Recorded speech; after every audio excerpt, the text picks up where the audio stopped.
Right, another bit of a random one here. This is a kind of vintage car vacuum. It's got the classic cigarette lighter socket, and it's a Anex 12 volt DC auto vac. It's fairly crude, and it is pretty good at sucking up dirt, but this plug gets very hot when it's in use, so I think it's probably drawing quite a bit of current through that. Comes with a natty end pipe crevice tool. It's just compression fitting, sits on there, and we've got a lovely hole with a flap, not much to it, and underneath we've got the door opening clip, and then a vent at the back. No filter at all, so you quite often get bits of dirt coming out at you, which seems a bit mad. There might have been some sort of foam on there actually, but I think it's probably well long and dissolved. Little button there, handle. It's brittle plastic, but not cheap quality.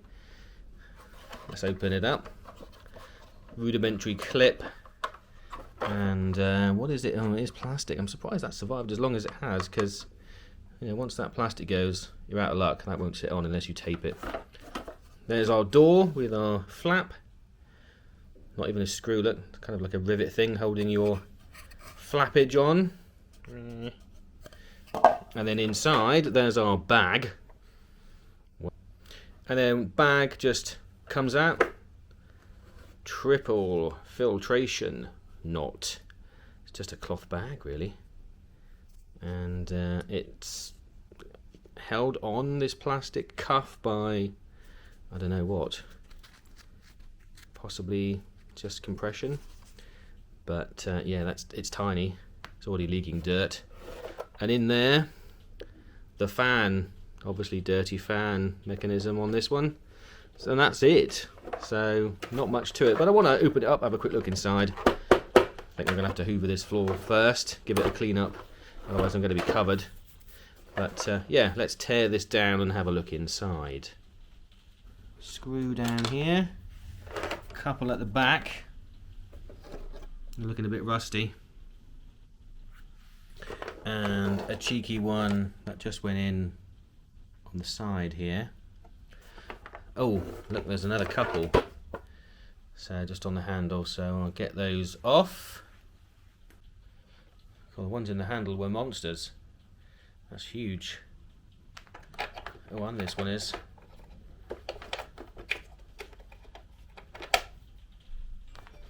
Right, how are we getting on with this now then? Now, this might be either a sticky piece or it might be a clip of some description, but well, I'm not sure how well this will come apart. There are two under here. And there's our very dusty exhaust port. That is absolutely caked. So it's had a very hard life, this thing. And there's the motor in there. Wow, look at that. It's basically a 12 volt motor, isn't it? So let's get this apart. Nice little label in there as well. That's interesting. Yeah, this was indeed a sticky label-y type thing. And there's still something holding it together. Noticed a couple of really cheeky little screws down there. So we'll have to get them off, won't we? Just in the bottom here. So that's what's stopping this to go apart. This was fine at the back. It's just this bit here, so we'll get those done as well.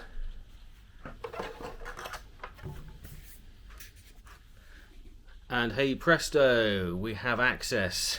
Nothing on that bit. There we go. There's our strain relief on the cable. Motor. Switch up here. And then our kind of coney type thing. And there it is. Oh, it's covered in dust. So yeah, it wasn't really very efficient at keeping the dust inside the bag. Look at my fingers already. Eeeh.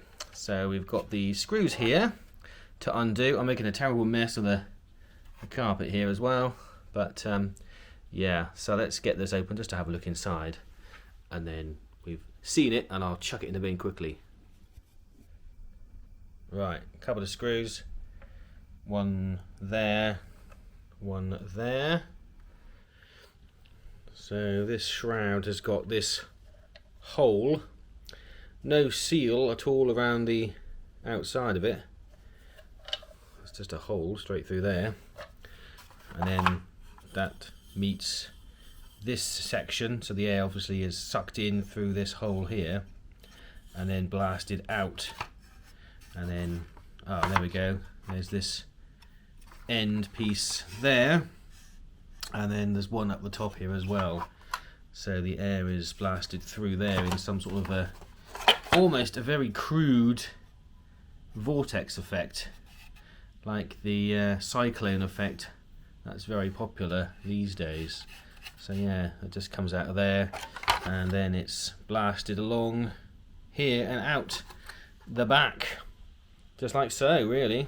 So doesn't seem to be any obvious area for a foam. There might have been something in here, perhaps, don't know, not really much, but look at the crud in there, so it's obviously been taking dirt in through here and then straight through and out of here, and the amount of just dust everywhere inside this is, well, it just goes to show it wasn't very airtight. I'm surprised it was actually as good as it was. I mean, for 12 volts, it wasn't bad, but it was very noisy, and like I say, this was drawing a lot of current and it was getting very hot, which is not nice.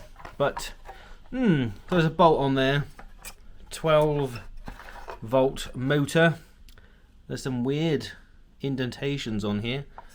Not quite sure what they're all about. Are they to balance weight or something?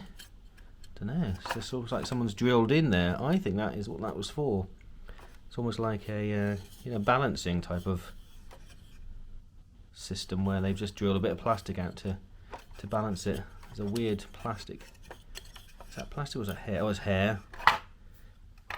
And you can just about make out the kind of the turbine there, but and then the motor. There's no markings on here at all, but it's done some good service, I am sure. And we didn't talk about this weird piece of paper. I thought that was going to be some sort of interesting label, but it isn't. It just seems to be masking tape. No idea what it's doing there. There's no writing on there at all. That's a shame. And there's no date wheel on that I can see. Nothing on there. No markings at all. So super generic, but that is it really. So yeah, that's all it is. So that was our, what was it called again? Anex 12 volt DC. Thanks for watching.